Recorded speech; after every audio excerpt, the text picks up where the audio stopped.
Hello po sa inyo mga ka-Jansky. Alam niyo ba na meron po tayong mga superstitious belief o mga pamahiin o paniniwala ng mga matatanda na sinasabing iwasan natin o wag na wag natin itong gawin sa gabi. Dahil meron po itong kaakibat na kamalasan.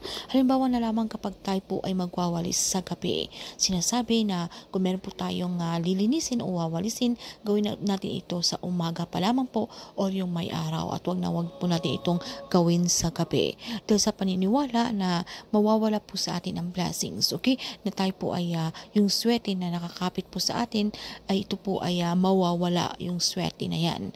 So, kung meron po tayong mga kalat at hindi po natin talaga maiiwasan na kailangan po nating walisin, ay pwede nyo po muna itong isang tabi sa gilid at pwede nyo po itong kinabukasan, pwede nyo po itong itapon. Dahil kung ginawa nyo po ito sa gabi, itinapon nyo po ito sa labas, ay siguradong mawawala po sa atin yung swerte.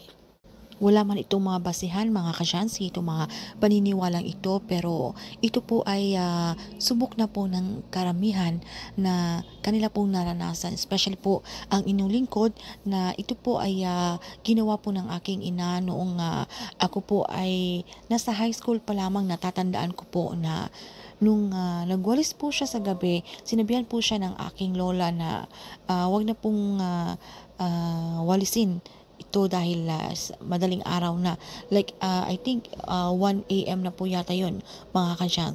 So hindi niya po sinunod yung aking lola, so tinuloy niya pa rin yung kanyang ginawa, mga Kachansky. So tinapon niya pa rin, so nilinis niya pa rin, winalis niya yung mga kalat.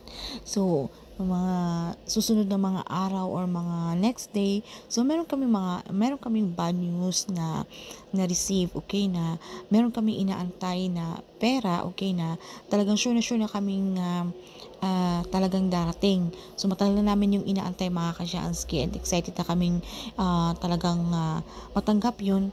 And then ayun, meron kaming bad news na natanggap na hindi po matutuloy or meron pong something na kailangan pang isubmit. So ang tendency ay talagang madidelayed na naman. So hindi po namin alam kung talagang nagkataon o talagang merong koneksyon. So para sa akin, mga Jansky, wala naman pong masama na tayo po ay maniniwala o susundin natin itong mga pamahiin. Dahil wala na pong mawawala sa atin. At isa rin po, mga Jansky, yung pagsipol din po sa gabi. Isa rin po yan na binabawal ng aking lola kapag kami po ay magpapakasyon o kapag pumupunta po kami sa probinsya na binibisita namin siya. So meron po akong isang pinsan na mahilig po siyang magsipol sa gabi na kami po ay naglalakad, pauwi po kami ng bahay. So pagdating doon kasi sumisipo siya, mga Kajansky. So sinaway siya ng aking lola na wag niyang gagawin yon next time dahil siya po ay tumatawag ng mga masasamang espiritu sa paligid. Especially po sa probinsya, marami pong mga puno, okay? Marami pong mga hindi po natin mga nakikita na like mga engkanto ba yan kung kayo po ay naniniwala, mga Kajansky. Dahil sinasabi na tinatawag niyo po yung mga masasamang espiritu na yan o mga negative energy sa paligid. So yung pinsan ko hindi siya naniniwala, mga Kachansky, talaga. So tinatawanan niya lang. So the next day, ginawa niya na naman yung pagsipol sa gabi. So isang araw, so bigla siyang nilagnat. So nilagnat siya, mga Kachansky, biglaan na lang. So wala siyang ganang kumain. So gusto niya matutulog na lang. So masama talaga yung pakiramdam niya. So ay lang naman po sa isa sa aking kwento, mga Kachansky.